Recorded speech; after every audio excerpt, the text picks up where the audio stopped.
The Dearborn Independent, April 9, 1921, number 24. Mr. Ford's page.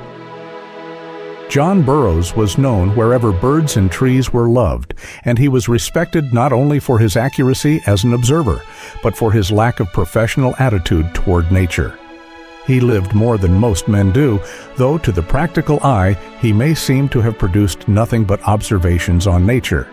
He lived in every fiber of his being.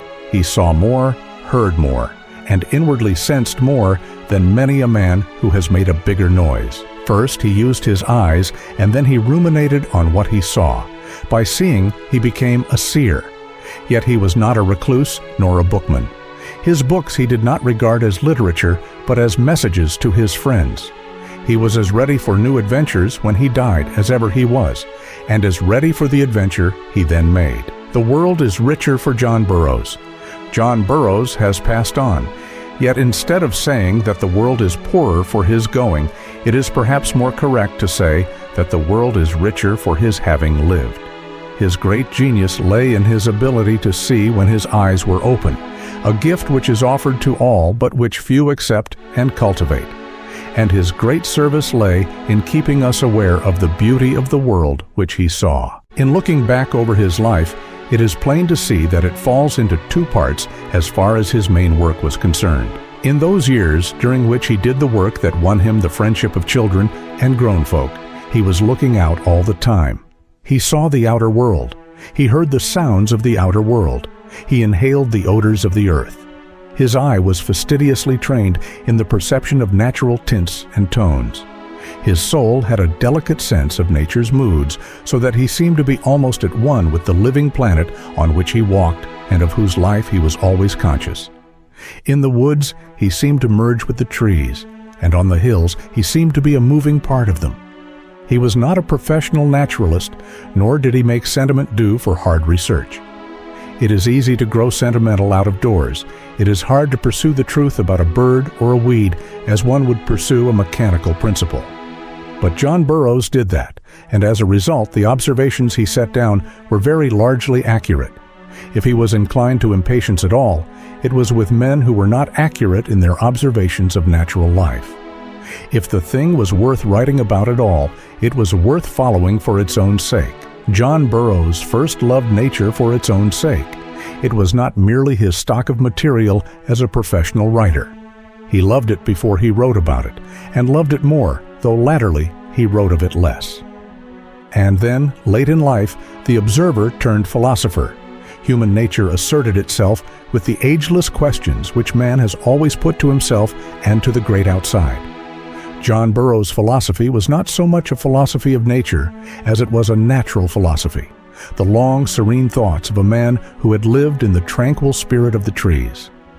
He was not pagan, he was not pantheist, but he did not much divide between nature and human nature. And this was distinctive in him, whether true or not. He felt he had to formulate a clue to it all. Whether he fully satisfied himself, he alone knew. Perhaps not. It seems to be ordained that in faith and not sight, man finds his deepest rest. Even the scientific clue that most satisfies rests on something not yet seen, still to be achieved. But through it all, John Burroughs lived a wholesome life. He was fortunate to have as his home the farm where he was born. For a long series of years, his surroundings had been those which made for quietness of mind. He loved the woods, and he made dusty-minded city people love them too, because he could help them in the mirror of his words to see what he saw there. The children of city schools felt the dew of the farmlands in his sketches and caught the scent of meadows in his little books. John Burroughs did not make much beyond a good living. He could have done so, perhaps, but that was not his business. Like another American naturalist, his occupation could have been described as inspector of birds' nests and hillside paths. Of course, that does not pay in dollars and cents. He had a grudge against money for the way in which it empowered vulgar persons to despoil some of the loveliest places.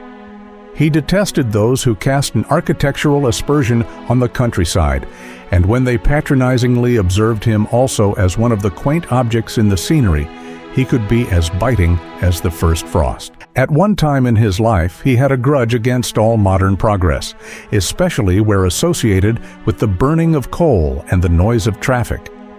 Perhaps that was as near to literary affectation as he ever came. Wordsworth disliked railways too, and Thoreau said that he could see more of the country by walking.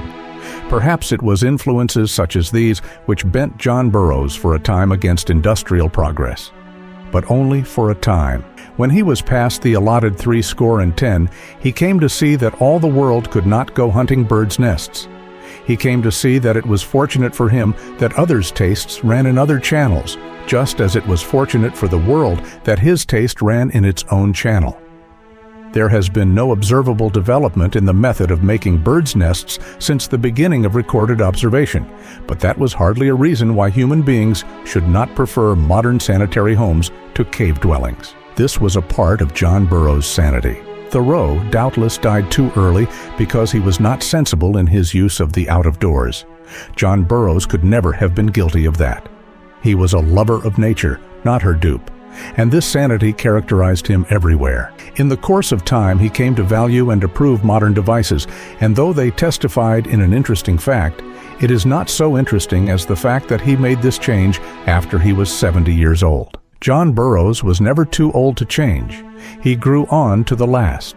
Doubtless he began to philosophize again after he had led us, as soon as he got his bearings, unless perchance new living flowers or the true birds of paradise drew him off on an expedition. The man who is too set to change is dead already. The funeral is a mere detail. John Burroughs had an easy sense of humor. It was like a little brook which one hears dimly in the undergrowth. You knew it was there, but it did not always break upon your ears with distinct challenge. He had a whimsical command of words. In the far woods, he would stop and rail upon himself for coming so far to seek discomfort, and his favorite descriptions for roads which racked the frame was undeveloped macadam. He knew a great deal about the healing of silence. When, at Havana, the word came that his wife had died, he simply said that he thought he would be alone for that day, and he walked and walked under the sky. When he came home, he had reached a certain adjustment of mind which took in the great change. He seemed hardly to know that he was famous. He did not think his books were great productions. He took his friendships with great simplicity of loyalty. There was not much beside himself that he could give, but he did not know that it was himself that people most wanted. His deeper thoughts he did not know as deep. They were the observations he made in some deeper recess which he had penetrated in search of truth. If he talked more of one person than another, it was Emerson. Not only did he know Emerson by heart as an author, but he knew him by heart as a spirit. He frequently referred with a chuckle to the time an anonymous article of his was attributed to the Concord sage. He had so saturated himself with Emerson that at one time he thought like him and even fell into a mode of expression like his. But afterward he found his own way, which for him was better. There is no sadness in John Burroughs' death. When the grain lies brown and ripe under the harvest sun, and the harvesters are busy binding it into sheaves, there is no sadness for the grain. It had ripened and had fulfilled its term, and so had John Burroughs. With him, it was full ripeness and harvest, not decay. He worked almost to the end. His plans ran beyond the end. They buried him amid the scenes he loved, and it was his 84th birthday.